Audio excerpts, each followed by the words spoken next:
Okay, now we are ready to start in a few seconds, I think. He's just installing something, but I can introduce myself quickly, very briefly, because I've less than a minute. I'm a PhD fellow at the Royal Institute of Technology, KTH, in Stockholm. And this is the speed presentation session. And it's a diverse mix of professionals here, so I think it will be interesting to listen to. Everyone is from different fields, and we have 60 minutes, 9 presenters, and each one is presenting for 6 minutes. If everyone respects the 6 minutes framework, we can all leave this room as friends. And the first ones can come up. We'll start from here. I will not talk about public participation, but rather about citizens' engagement. And this is something which was already mentioned today in the morning. Why? Because, I guess as urban planners, all of us experience the situation when you organize public hearings and you are 6 urban planners sitting in front of 9 citizens. Since I'm working in Germany, it would be 9 Europeanly looking white people, normally older people. And this is not representative at all, and this is not what you would call genuine public participation. So obviously something needs to be changed there. That's why it's about citizens' engagement. And in order to work with citizens, in order to have participants, you actually need to you need to understand the way they develop, because people who are ready to cooperate, they do not appear just at once. Firstly, people who participate, they're not very interested in participation. Maybe because they do not have time, or maybe because they do not have enough knowledge or awareness or ownership of the place. So you need to develop people until they become collaborators. So first of all, we need to change the city in the minds of people, and this is the motto of the organization I work on, which is Next Hamburg, and which lately evolved into the Next Network. So we think that our motto is to work with people and to change the city in the minds of people. Next Hamburg is the citizens' think tank. It's a non-governmental organization, non-for-profit organization, political and neutral organization, and the mission of the organization is to turn participation around, which means that we need to get participation bottom up, the way it is meant to be. The question is, how do we get to this point?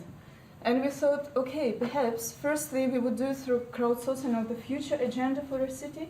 So this would be crowdsourcing of a vision. We as urban planners, we do visioning, but we do not ask people. So this would be the real bottom-up process, to ask people and to create the citizens' vision for a city. And then the second step would be to become the incubator for citizens' projects. As I told, the first goal was to create the citizens' vision for Hamburg 2030. And we gathered ideas from people, wishes, dreams about their city, and then we created the citizens' vision. In order to get those ideas, we worked both online and offline. Online through the website and so on and so forth. Offline through some future camps, sessions with experts, workshops, on-tour sessions. So this is how our website looks like. You can go online, you can post your idea, check all the ideas online. I think that most of you heard about those tools. There is a Facebook page where we post articles about urban development issues in Hamburg, and this is something which is really essential, because in this way you increase knowledge and awareness of people, because otherwise they simply do not understand what urban planners are talking about, because of the language which is highly professional, because people simply don't know where to find this information.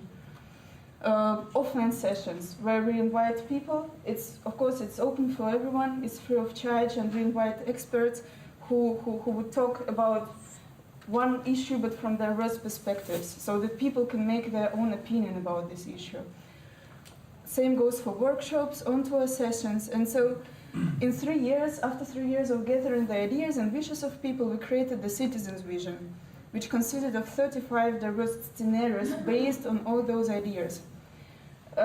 Among these 35 scenarios, these were visions like city for all, kids city, mobile city, bike city, it's just to name a few. And then now we're at the second step. going from the vision to projects. And at this point, we're working on some particular topics which are urgent for our city, knowledge transfer to other cities and countries, and particular projects.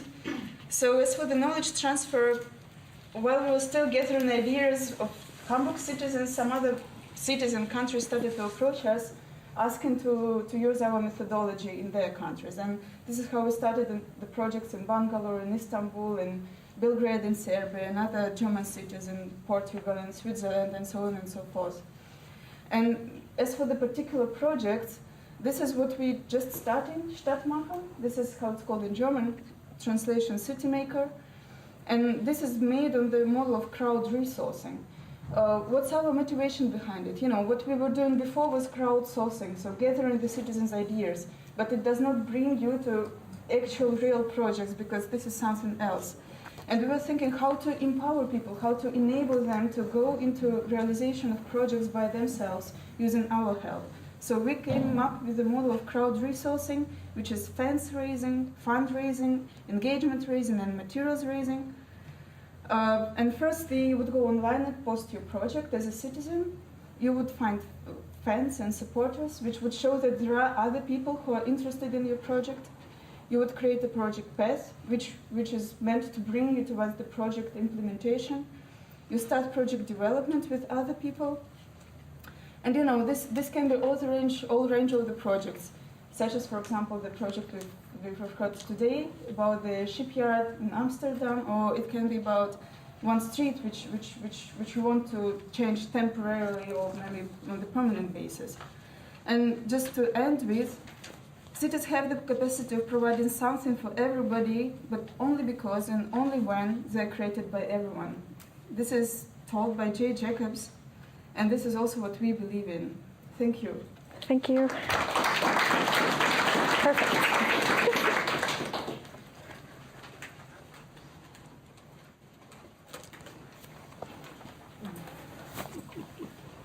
Hello, everyone. My name is Maria Höök, and this is my colleague Emma Skokke.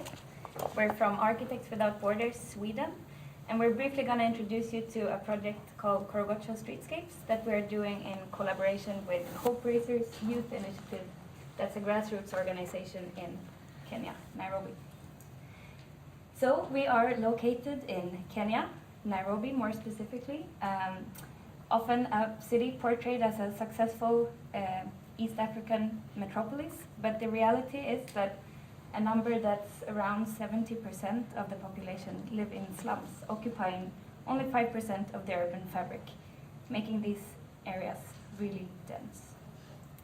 And one of these informal settlements is Korogocho, situated in the northeast part of Nairobi and home to about 42,000 people.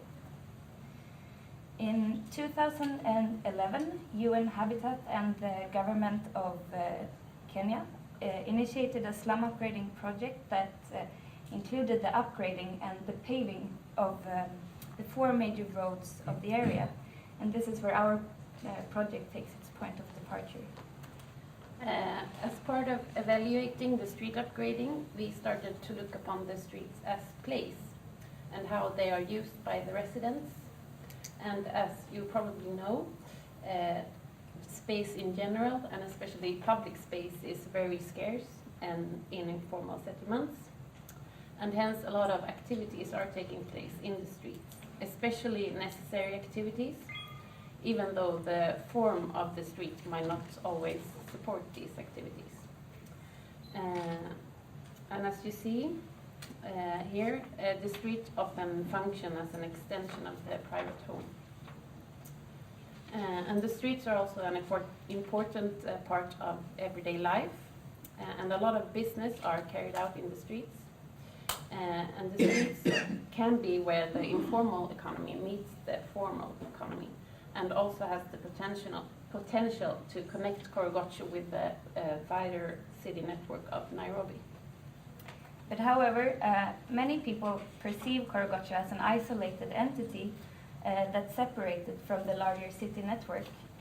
It has a negative connotation to it as a dangerous and unsecure place. And this map can be seen on many walls in Korogocho. And the different neighborhoods are associated with images such as knives, guns, and dirt. And we soon realized that these images were reflected in the children's images of Korogotcho. As you can see on this map, that is the outcome of a workshop that we had. So the perception of an area has a big influence on how the area is used, and therefore a major task became for us to work towards changing that perception. And activities have the potential of changing perceptions of how an area or the ideas of how a space could or should be used. And an example of this that we found in Korogotcho is the roller skaters. And they appropriate the streets of Korogotcho every Sunday. And the skating is showing that the street functions as more than just infrastructure or transportation, and that physical implementations combined with activity and intervention is important when working with public space. So we started to look at the streets of Korogotcho as an urban laboratory where multiple activities would be tested in the public space, together with and by the community. One such example is the Korogotcho Open Street. During one afternoon, one of the streets in the area was closed off from traffic, and multiple activities was allowed to reclaim the public space, such as painting of the walls in the area, street soccer, making a flower bed on the street, skating, a smiling zone, and the implementation of a street sign. And all these activities are the results of many workshops, consultative forums, meetings and discussions with various groups in the area and stakeholders. And we suggest an action-based inclusive way of working with the streets in order to engage children and youth in the urban transformation process. And our next main event is 7 Days of Street Democracy, which is an open street festival held in Korogotcho in August this year.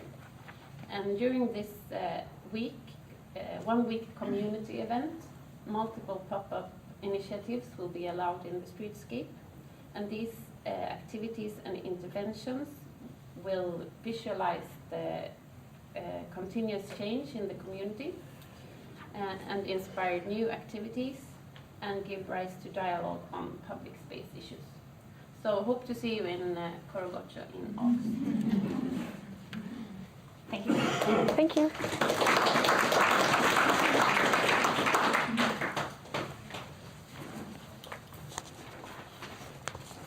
Hello, my name is Berend van der Lans. I'm from. Oh wait, I have to press. Yeah.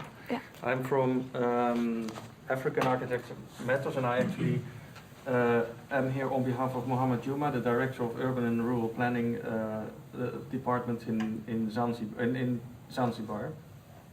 And we remain in East Africa, as you understand, because we just come from Nairobi. We fly over to an island on the east coast. Mohammed is a director of, is a visionary director of a new department, actually existing for 5 years, and he put on the agenda a lot of innovative actions, and one of them is what you will see now. Zanzibar is known for its World Heritage Site, Stone Town, and that's all a tangible heritage, as you can see, famous buildings of distinct character, little beautiful alleys in the city center, but also there is a very strong component of intangible heritage, the social capital, as you can say. And you see all kinds of activities in the public realm. We look into an area just outside of Stone Town, which is called Nambo, and it is it's historically nearly as rich as Stone Town. It started practically about the same time in being developed. It is the buffer zone of the World Heritage Site. The colored part is the buffer zone of the World Heritage Site. But in the near future, it will be seen as the city center of Zanzibar, because for you on the left you have the ocean. Of course, the city doesn't grow into that direction, but grows into the east direction. So slowly, the city center moves eastward, and actually in the new master plan, the city center is defined right on top of Nambo. Some images. This is 100 years ago, where you see already that it is quite developed. And here you see a picture of, let's say, today, an area which is still predominantly one layer, but you see developments going on, and you see how people are starting to invest in an uncontrolled way, not per definition in a wrong way, but you also see it encroaching upon the public space, which is quite important there. Zanzibar has just adopted a national spatial development strategy, which is actually promoting densification as an answer to sprawl. Here you see how the city developed from 1978 to 2005 and really extended into the limited space, of course, on a small island like Zanzibar. To redevelop Nambo, which is seen by many as a slum, but if you look into it, it is this very rich historic area. Zanzibar has adopted the historic urban landscape approach from UNESCO. I don't know if you are aware of this, but this is a policy of approach that leads to further development of policies and tools for heritage-based regeneration. And by the whole network of UNESCO, Zanzibar is actually seen as a pilot site. And it is based upon research by design and policy making through action. So we have looked since 2013, I guess, yeah. We have looked into Nambo and done a first pilot mapping and visioning event, touching upon what you were saying, in combination with the inhabitants of Nambo. And what came out of it is it's a culturally very rich area in terms of inhabitants. The inhabitants feel really attached to the area, and they embrace social cohesion and the importance of public space also for children, women, and also men, all kinds of meeting places. So this is a team that did many interviews. This is an example of the mapping we did on public space, and this was actually an invitation for the public event, which was kind of a festival. And here you see some images of the event we did. So we used all kinds of different multiple ways to bring out what the ideas were among the people. Now we are about to start a new phase, which is a more intensive mapping of a larger area on the participatory basis. Indeed involving the communities rather than participation, with a strong intangible component to identify cultural and economic assets that can form the driver of the redevelopment. We have limited budgets, and I think that is everywhere the case in areas like Zanzibar. So we are using inventive ways for mapping through collaborative work, through games, through music, food, etc. So I have to conclude now. Basically, I'm also at the end. This mapping leads to the development, will feed into development of proposals for public spaces, but more inclusive also for housing, etc. Because it's not only public space that we need to tackle here; it's also the housing, etc. Thank you very much. Perfect, thank you.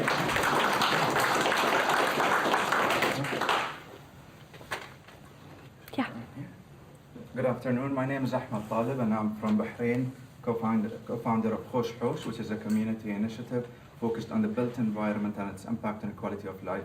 My discussion today is how to get public engaged and interested in a non-tax-paying environment, which is a challenge other than just a privilege. Just to give you a bit of background about Bahrain, Bahrain is a relatively motor city. Everything is designed around the use of vehicles due to the cheap oil, and it's one of 6 Gulf countries that sort of have very similar development patterns. Considered a privileged community, there is minimal taxation, government is obliged to provide subsidized housing, and a lot of other solutions. As a political system, Bahrain is a constitutional monarchy, and we have 2 houses of parliament and an elected municipal council. There is generally a lack of public space. Even that open space that you see here on the waterfront is actually being developed into a mall today, and the people are excited about it, instead of actually opposing it. So public spaces are actually limited within commercial uses, and in other countries like Dubai, you would see Dubai Fountain, and that's a private space, and that's the sort of the pattern in the entire region. As a climate, we have a relatively hot climate, so everyone designs everything for 4 months of summer, so all the public spaces are actually within commercial spaces. That's why people end up in malls. Just to set the context, I'd like to explain the user's role with the public spaces in terms of how they contribute to the development and the generation of public spaces. On the revenue side, limited taxation. People pay about 1% on land transactions, 10% of rental, or less than $10 for an owned property. So that's literally the income. And that's why they have very little direct contribution to the funding of these public spaces, and it's purely a government mandate. And they have no interest, so they're not involved in how these funds are actually being deployed. And despite having a municipal council, we have no public consultation for any project.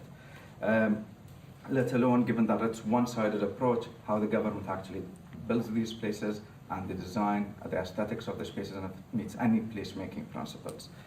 The main issue comes as well after building these spaces on the maintenance and management, where the government considers the maintenance and upkeep of these spaces as a cost, not as an investment. Eventually these places deteriorate, public abandon them. If they use them, they abandon them a few years later. So the challenge we have here is actually we have 3 different challenges. First of all, the most important one is we have uninterested users. Even if you provide the public space, you have to convince them that they need it. You have to convince them that they have to use it, that it's part of the impact on the quality of life and how the city should be functioning. Government priorities is infrastructure, housing, and the basic needs. The last thing that's on their agenda is public spaces for many reasons. And private developers, they don't pay any taxes, aside from the taxes I mentioned. And there is no proper regulatory on that, and they are not obliged to give back to the community in any way other than being promotional or marketing oriented. So in conclusion, there is a lack of interest in public spaces and places and spaces, no demand, no sense of ownership, no pressure to deliver, and no sense of responsibility. So how we should tackle that, locally or regionally, when we're talking about Bahrain or the Gulf, we're trying as individuals, me and other individuals in Bahrain, to set up grassroots initiatives to engage the public in a productive dialogue about the impact of the built environment on the quality of life. Because everybody complains, but they don't realize that they're complaining about not having parks, not having squares, but not directly or not through the right channels. However, the lack of funding, the lack of commitment from government and private sectors make these initiatives have very limited role. It ends up being a one-day event, and it's a tactical urbanism thing, and it doesn't go from there. As I said, government support is sort of minimal, even as permits, approvals to use the spaces. There should be some sort of segregation and a transparent segregation of accounts by council and area. At least the money funded from one council should be reinvested into that council. Right now, everything goes just in the overall government revenue and could be spent on other things like education or others. The private sector should be actually obliged to give back to community and provide more amenities to the people. I think another thing that is related to the discussion we had before this session is the relevance of the Gulf region to the discussions we're having on the UN Habitat and Papers, because we're not growing cities or growing economies like Asia or India or Latin America, and we're not as developed as Europe or underdeveloped as other countries. We're somewhere in between. We have this infrastructure, we just don't have the proper regulatory framework. So I think any discussion should include or take into account different contexts, including the type and the quality of public space and how public space is actually part of our overall look into quality of life, the interpretation, the tactics into how to implement the policies that would be adopted by the UN Habitat, and more or less just to have a role for the community to be involved. I think these were mentioned today, but I think there is nothing that empowers the community to be involved in the whole process. These are just snapshots from one of the initiatives we've done where we got the public to draw up on a chalkboard what they'd like to see, and probably this was the only channel where we saw people actually talking about built environment and what they need. It included somebody who drew a plan for a neighborhood and something that's written in Arabic, somebody wants a park in their neighborhood. So that's it. Perfect.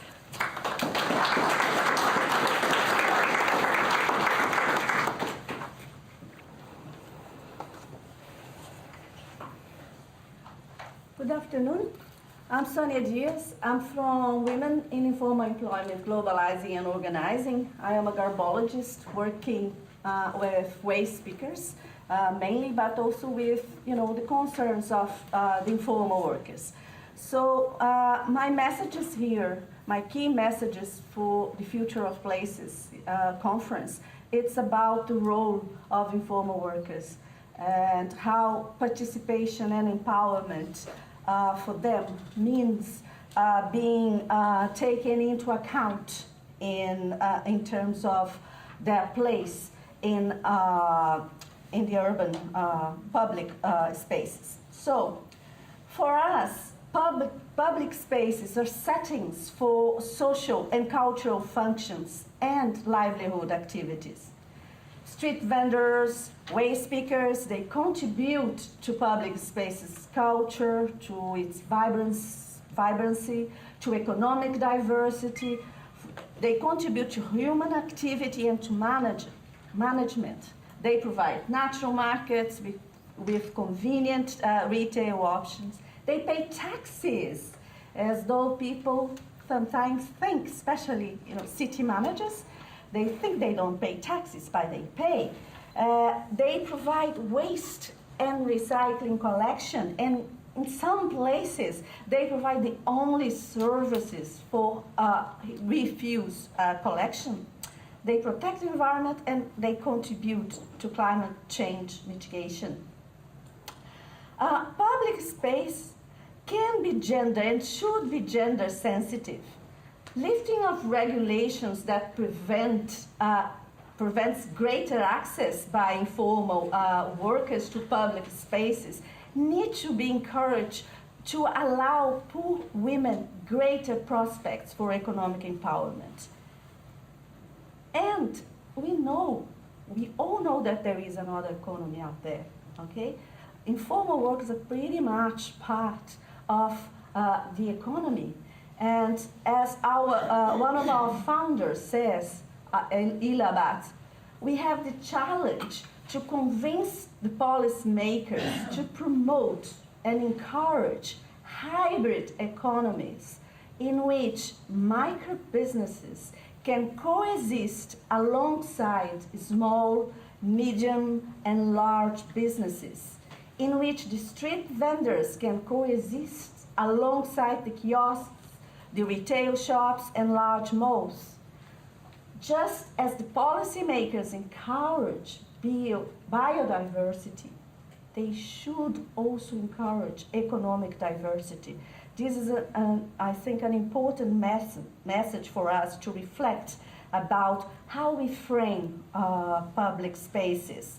So, the future of our public spaces must be part of an inclusive city approach. We need to challenge the ideas that what is modern and what is progress is something that excludes informal economy workers, something that is based on our views and ideas of what developed cities look like. And unless we recognize and protect and promote these actors, we cannot have an inclusive city. And the future of place is compromised. So, planning for public spaces must be demand-driven, inclusive, and participatory. And by participatory, we mean here not consultation, but empowered participation, which means that informal workers, informal dwellers, they have to be taken into account at the table during policy making and during rule setting. So it's not consultation, it's real empowered participation.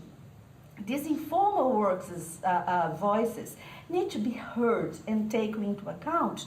Multi-stakeholders planning and monitoring platforms are crucial. Here I show a picture of I'm Brazilian, okay? So this is the picture of a former president of Brazil, Lula, with waste speakers of the National Movement of Waste Speakers. We have in my country a committee, an interministerial committee of social inclusion of waste speakers, where we have representation of the government, we have representation of private sector, and also a representation of the waste pickers. So we need to promote policies that can include street vendors because they are part of the economy. We have many examples, like the rotating markets in Chile and Mexico. We have the night markets in Bangkok. So what I'm talking here is that there are good examples of policies that we should look like. We have examples of policies towards waste pickers. We have the national policy in Peru that includes cooperatives of waste pickers. We have the policy that my country, Brazil, approved in 2010, the national policy of solid waste management, where waste pickers are preferential partners of inclusive recycling systems. We have examples of cities that are striving to include waste pickers. So we need to protect these workers. We need to promote infrastructure for these workers. Thank you. Thank you.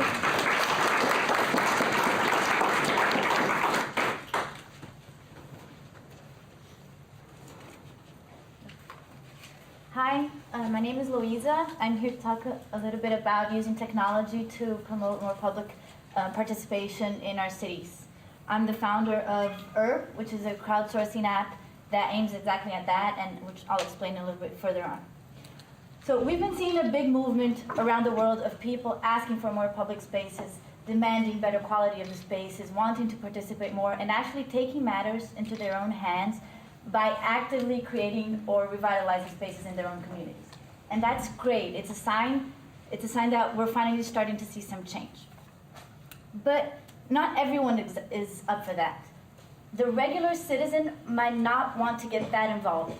I mean, think of your families, your parents, siblings, your friends, those who are not architects or urban planners or related to our field. How much do they get involved in placemaking? Probably not so much, right? So this is one thing. On the other side, we have great technology available for us in the palm of our hands. We're living in an app era where there's an app for virtually anything you might need or want. So we have an opportunity to take advantage of both these situations. We can use apps to raise awareness to urban issues, but more importantly, to engage and to empower citizens. They can be responsible for change, for tracking it down, and for pressuring until they see the results. I don't think people don't want to participate. I just don't think we've made it attractive or easy enough for them. I mean, the common tools we use in participatory processes are public meetings, hearings, citizen advisory boards, and so on. And these are great and they're very important, but they don't reach the majority of the population. Most people don't have the time or even the disposition to attend those. So in 1969, Sherry Arnstein proposed what she called the ladder of citizen participation, in which she ranks the types of participation according to the degree in which citizens actually get involved. So we usually stay here around the degrees of tokenism, maybe even no power, but we're almost always in between informing and consultation. But that's only halfway through what it really means to empower citizens. And that's why I created Herb. If we want people to participate, we have to make it simple, easy, and fast. It's still not a major priority for the regular citizen to get involved in this, but that's who we're aiming at. I mean, that's the feedback we need when we're building our cities. So we have to make it easy for them. And based on these promises, we came up with the way Urb works. So after logging in the first time, with only 3 clicks, you can make your suggestion of urban furniture anywhere at specific locations in your community or anywhere around the world. So the GPS tracks down your location. When you click the plus button, a list of pre-selected items pops up, and then you confirm your suggestion. That's it. So it's simple, it's easy, it's fast, it's at the palm of your hand. And after that, we'll go after getting those implemented in the community. So we're focusing on urban furniture because it's something that affects our daily life, right? You have trash in your hands, you want to throw it away, there's no trash can around. I mean, you need to sit down. No one thought of putting a bench on that street. So where do you go to do that? I mean, these are things that people relate to. Zoning and regulations are important, but what people experience at the pedestrian level, that's so much more concrete. And urban furniture is something that we can easily implement, and people can see their suggestions become reality. They can see the results. But one person doesn't represent the wishes of the entire community. So we created a network where people are co-responsible for getting their voices heard. So in Urb, you can see what other people are suggesting, and you can vote for those as well. And this is very important for us because it's the filter we use to know which are the main ideas in that community, which are the most important, and which are going to be our priority. We have just launched Urb, and even though we have still a long way to go, we've been having great acceptance. People have been approaching us saying, "This is great. I can't believe I didn't have this before." And with the feedback we've been receiving, we've validated that this is a problem. People don't know how and don't have a simple way of participating in their own city. And we've also validated that this pilot app is a possible solution. People like it, and they've started using it already. And what we found is that citizens aren't asking for just miraculous plazas or anything. They're asking for the basics. So our main suggestions that we've received are for street lighting, benches, and sharing the third place, are trash cans, playgrounds for kids, and a bike sharing system. Really, not anything really special, really the basics. So now we're studying on how to implement these equipments in different cities and in different countries because of legislation and all that.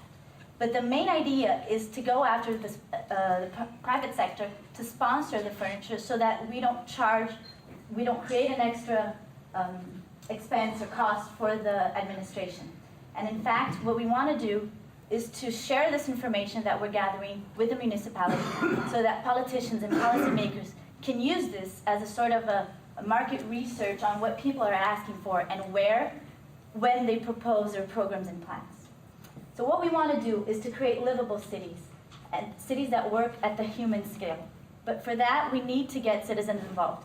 And apps have proven to be a great way to capture their attention. Thank you.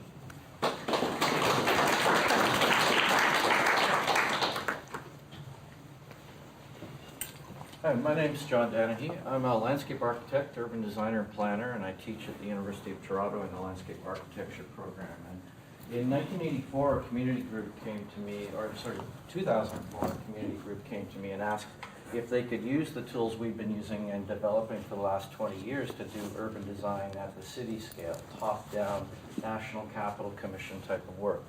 It just so happened that was a year when I could do what took a $500,000 computer to do on a $5,000 IBM. And with that, we began with the site where a community had organized itself to begin to ask what happens to our community when this was Canada's largest coal-fired power plant. It was leveled, and this community had been cut off from its waterfront for 120 years. It was the first aerodrome in the country. It was a military base. And it's the one gap across the whole Toronto-Hamilton region where this community is the only one that had no access. It was also one of the blue-collar, lower educated on the socioeconomic scales neighborhood that usually got all the heavy infrastructure dumped in its backyard. So I found it quite intriguing. I said, what if we try these? The community group had asked if I would sit on their board and help them with it. Instead, I said, why don't I treat you like one of our first-year grad students? We're going to spend the next 2 years in studio going through the problem, analyzing your site, the kind of thing that normal placemaking we don't get a chance to do, where it's done in 2 weekends or something. So we had 2 years of the kitchen table discussions on this. Let me just back up there. Yeah, it was and this was also when Google Maps first came out. We were at Google Earth. We could pull out and put into our GIS hybrid real-time virtual reality CAD system any example a citizen asked about and put it there. So there were no dumb ideas. There was no cost to it. And we could do it over 2 years. Every month the community group met, or at a kitchen table. There was a constant conversation going on. And I found this quite transformative, because what this led to is citizens started doing the opposite of being NIMBYs, of not wanting density. They could explain and understand why certain things worked the way they did. So they came up with this scheme. I call it kind of 3D cut and paste, but it comes with all the urban metrics that we typically don't have. And what came out of it is the citizens identified 4 or 5 key principles that none of the professional planners or my colleagues had identified as key principles. I'll try not to get into it now, but what we were able to do was manifest some of the key elements. And they wanted the tree view, the tree canopy, the sky views, and the lake view. The community was called Lakeview, but it had nothing in it. And it had this incredible environmental capacity already for hydrology and others. With this, they were able to get their principles embodied in the computer system. And in this case, we're working out all the land economics of the development along with that in real time. So when they said, what's sky view mean? We could move it up or down. We could change the layouts. And they came up with a scheme here. It was also the first year when Google Warehouse was available. And we could pull ideas that people had seen in Preston's and other places and drop them in. Out of it came a scheme like this, designed by the community group, and at a time when all of the professional planning agencies said it's not our responsibility or we can't do it. And that left a void where the citizens could work, where none of the municipal or provincial government actors could play that out. And instead, is this an example, because they had what I call this kind of urban design prosthesis, they were able to do what most professional work couldn't do, because they were using a technology developed in the university lab that was pulling these things together in real time. But as these technologies, even like the last talk, the others are becoming available to people, or anything we did then could be done on my iPad mini now in terms of technology, that I think it will change the nature of placemaking. It allows the time that conversations often don't allow for. So this same group took it to City Hall, got unanimous approval of it, and with that convinced the local member of parliament, who on the right, who then took it to provincial cabinet and got the lands released for invoking the community's vision. That vision has then been the beginning point for the conventional placemaking urban design workshops that have gone on since. In this case, it's urban strategies then taking it. And so they sort of came in from the top, convinced the provincial government and the local government that their idea actually made more sense than what was going on. And with that, then, the usual things that we're used to seeing now in terms of several community workshops, but they were usually 2 days, all done together at the table. Sometimes not everyone's voice gets heard, but that came with 2 years of conversation before. The lobbying took 2 years, and then we had 2 years of these kinds of workshops that went on. And these last 4 years have been going through it, and the master planning will be done now. So that's 10 years that they've been going through it. But the key difference from a technical point of view was the tool allowed them to say that we can house 15,000 people. We can make the transit work. All the metrics that were built into their ideas, and it was at that point that the politicians listened to their ideas, because they could tie it to that. So it's really an experimental thing, and it sort of points a direction, I think, where technologies can help us in that. Thank you.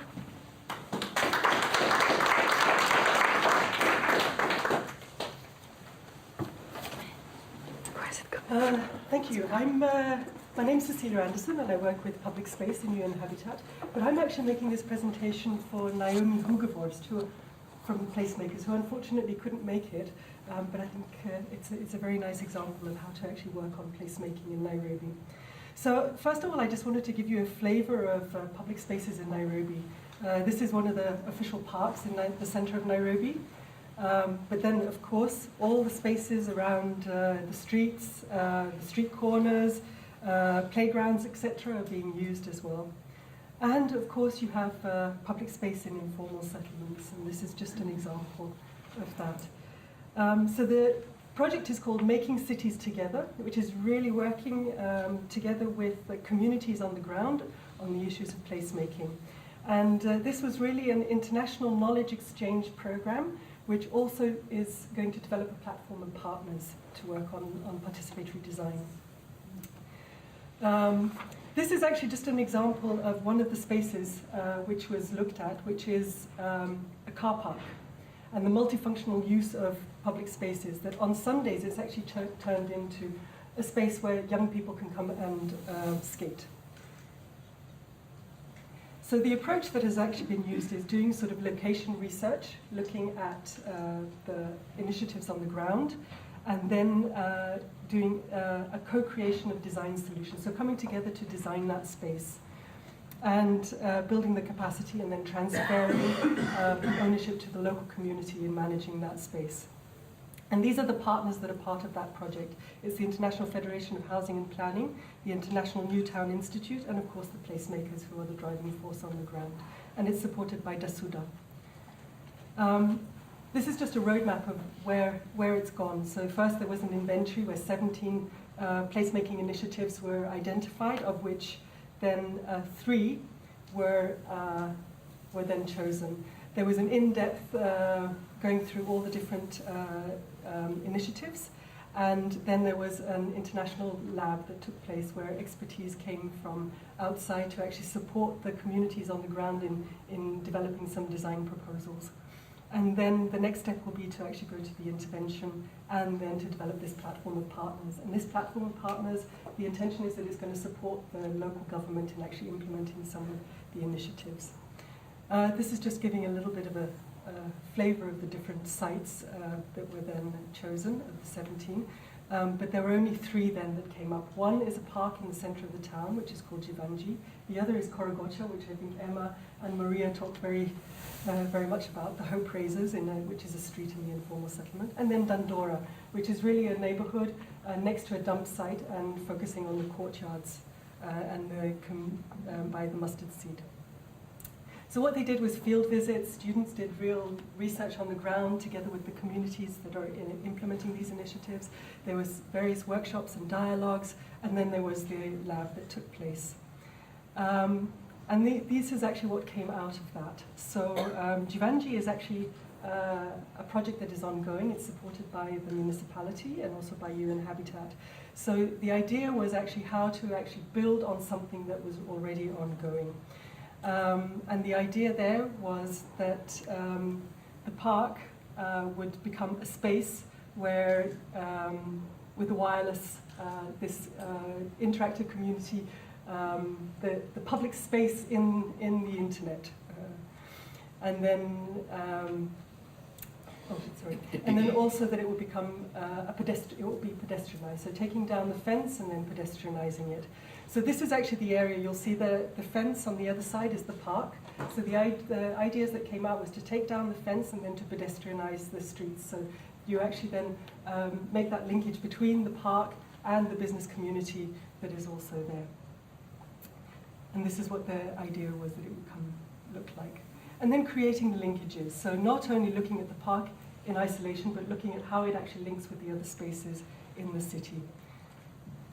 And then developing these nodes of how to move forward. I think Korogocha you talked about a lot, and that was also one of the initiatives that was actually looked at more specifically. And they were looking at a 3-phased approach. So one was actually to continue as they were doing in using this space on the street. But then also the next step was actually to reclaim some of the other streets that are parallel and connecting to the street which they use for skating. and then entering the alleyways that are not used very much. So I think I'll jump over that. The other one that that we actually looked at was Dandora, and Dandora is actually it's a community where the neighbours on a dump site, a very large dump site, and the idea there was actually how courtyards could be the catalyzer to creating public spaces in the community. So what they did was that they started with one little courtyard and upgraded that together with the young people in the community. But then they also launched a competition. So this was actually to showcase what could be done, but then they launched a competition that the young people could then start on other courtyards within the neighborhood. And with that competition, they could win some money then to be able to implement what a few others. But this was the first one that they did. And then they had 5, which then now what they're looking at, what came out of the lab, was that how do we connect all these different spaces together from these courtyards to the street, and then also to the dump site. And so the dump site, and then also there's a whole area of go-downs. So how do we connect all these different spaces? There's the go-downs which are abandoned, and the dump site, and then the streets. So the idea was then We really have to stop. Together, and We have to be strict. But I think the Last word. main message is making cities together is the dream. Thank you.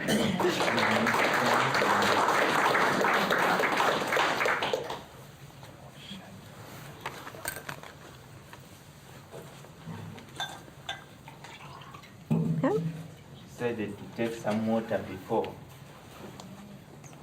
so that I don't get stuck somewhere. I'm Medi Lutwama. I work with Act Together Uganda. Saranando, the National Slum Rights Federation of Uganda. We are both leader from STI. We are both members of STI. Context. I think we are privileged to share a bit more about East Africa. And this is Uganda, urbanizing at 5.5% per annum, 60% of the area informal. 70% of our population is occupying 12% of the city's land. Those are the numbers, and we think that 1.3 million people are living in these informal settlements. So you can imagine how congested these areas are. These informal settlements are also facing a problem of eviction threats. So people in there are not very sure whether they are going to stay tomorrow or the other day.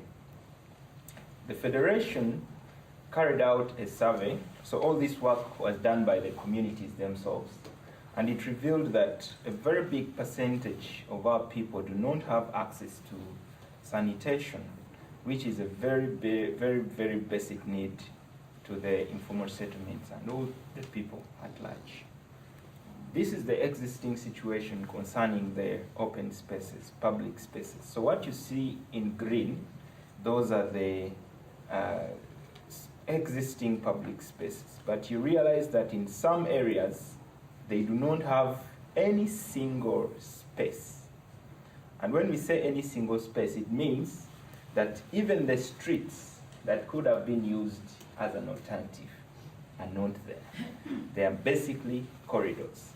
So as the Federation, they have been trying to organize themselves to see how they can realize all the services in the city, how they can be part of the city's fabric, how they could benefit from the resources they also contribute to the city. And we've been trying to see how we link the economic activities that happen within these informal areas to the realization of the services. And my colleague is going to talk about the sanitation programs, community centers, and markets, etc.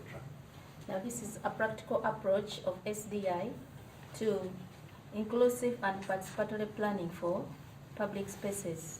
It all starts by organizing communities into groups, making them to realize their need, and actualizing the concept of who owns what is in the city. Now we go into collecting data. We have to know where to start from. We collect data to understand what are our needs, set priorities. In this particular settlement, the community identified key areas where there was no community public space. There is nothing like a toilet. And using that concept of collecting data, they were able to engage the community, where they were using the community on top of the toilet, because there's no space in the slums. So the public space we could put was the community hall on the toilet, and that is the structure you see. Down is a good sanitation unit, but on top is a community toilet where people go to engage each other on how to develop their settlement. Now, out of that, it brings out clear that after you engage the community, you'll go at a larger scale to plan for your community. And from that particular project, you can see down there is a community engaging with their community leaders on how to transform their settlement into a better livable area. So from that forum you see, you're going to see there that we have community, those are slum dwellers, we have politicians, we have technocrats, we have planners coming together on how to plan for their settlement to make a livable environment. Now from that forum, people already know that we are in a bad shape. We need to come out of this situation. So they go together and they plan. How do we engage each other to ensure that this settlement is for all of us? So each one has an idea to put. Do we need a playground for the children? Do we need a playground for everybody? Do we need somewhere people can sit and discuss issues? Do we need somewhere that people can go shopping? So from those planning perspective of each one coming together, we have come up with a participatory project which is going to be dealt with the city, the community, politicians, technocrats, and everybody in the city. I think the next slide will show. From that settlement you saw as a slum, this is what is going to be a practical reality on the ground. You see, that is a mall, it is a market which has been an informal market, but is going to be a formal market, but not excluding the urban poor because they participated in this process. Now in this particular area, you find that there's apartment for the people who cannot afford the high class level housing, but they can afford it from there because they participated. They know where they belong now from this level. You can see that there's a parking yard for everyone who wants to park. There's a market which will involve even people who can afford little money to buy something. So for us, we feel this process is really inclusive, participatory, and it is engaging to everyone who matter in that settlement. Thank you so much. Oh, thank you.